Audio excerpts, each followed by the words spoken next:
Bonjour à tous, bienvenue dans cette vidéo qui traite de l'unité d'enseignement métrologie et instrumentation du S2 à l'IUT de Saint-Nazaire en génie chimique génie des procédés.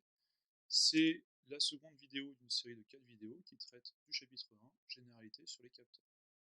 Dans cette vidéo, nous allons discuter de la correction de l'exercice. Dans un premier temps, le travail initial est de rentrer dans le tableur toutes les valeurs qui nous sont données, les valeurs de température et les valeurs de tension mesurée correspondantes à chaque valeur. On peut alors tracer le graphique correspondant et on voit que la réponse est déjà très proche de la linéarité.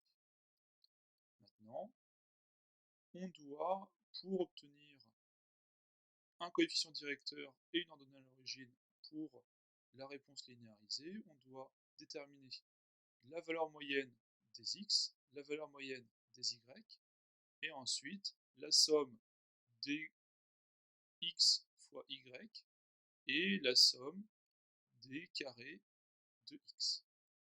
Les moyennes se calculent très facilement en écrivant égale moyenne de la totalité de la plage pour les x, c'est-à-dire les valeurs de température, et pour les y, c'est-à-dire les valeurs de tension. Dans un second temps, nous allons réaliser la linéarisation. Pour ça, nous avons donc, comme je disais tout à l'heure, besoin de déterminer la somme des xi fois yi. Donc, de manière assez simple, on multiplie la valeur des x fois la valeur des y pour chaque ligne, et on réalise la somme, en écrivant égale somme de la plage correspondante. De la même manière, on calcule le carré de la température en multipliant la température par elle-même. Et on calcule la somme de ces carrés, en faisant égale somme de la plage. On ne peut pas encore déterminer de valeur calculée, puisqu'on n'a pas encore déterminé la valeur de la pente et la valeur de l'ordonnée à l'origine. Pour ce faire, nous allons calculer la pente A et l'ordonnée à l'origine B.